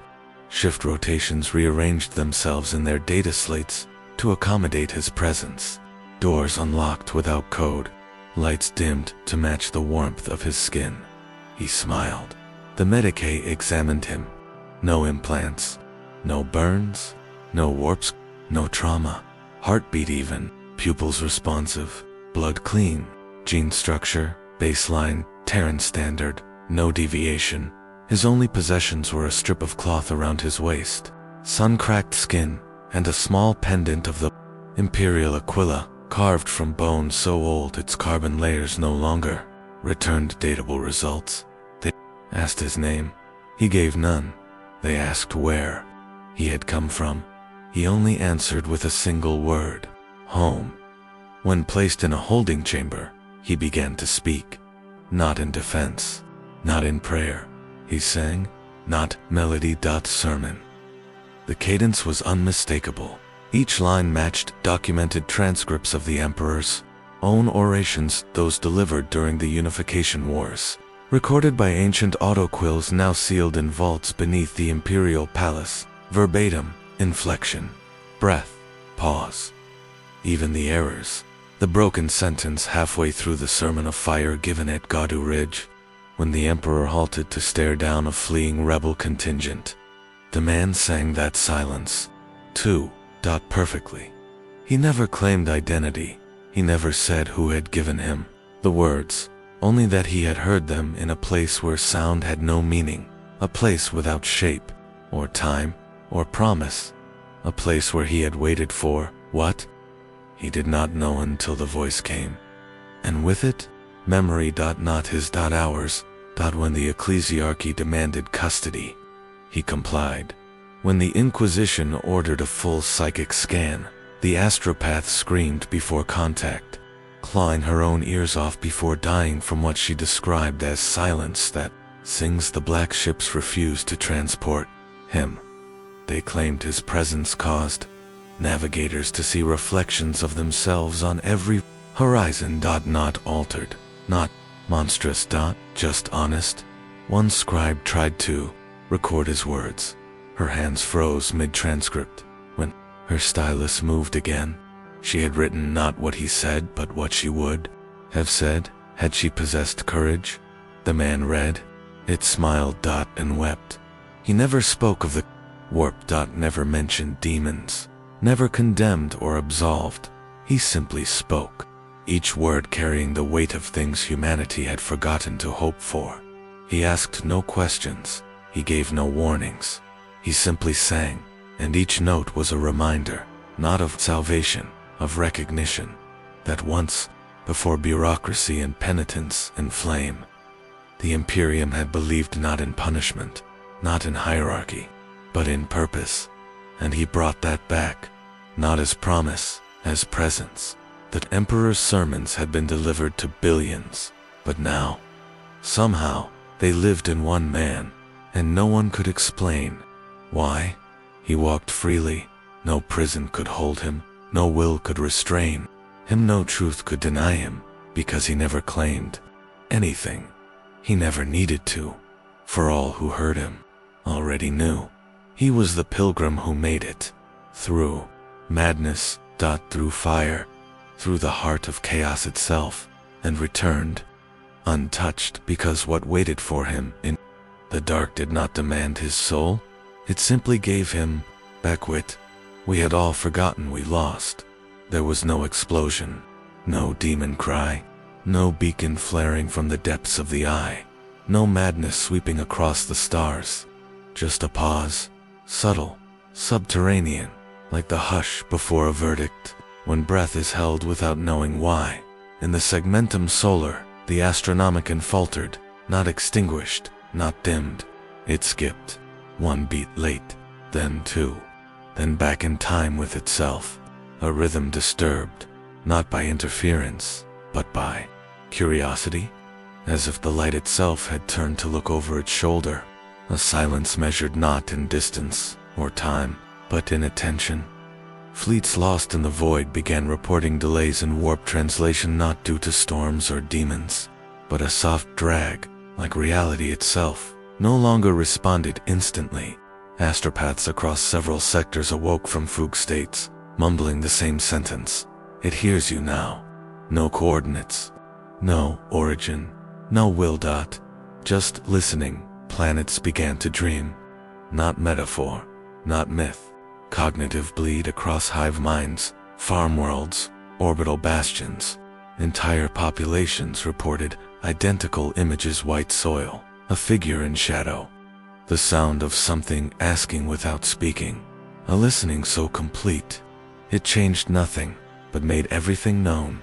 On the bridge of a Lord Solar's command barge, a picked feed froze mid-tactical review. The screen did not shatter. The feed did not corrupt. Instead, every officer present heard a voice Seti, all recognized but could not name. It asked a question none remembered, and yet all agreed it had been answered. On Meswa, tech priests experienced a data stream anomaly, 1 byte, looping across their new sphere, refusing to be deleted.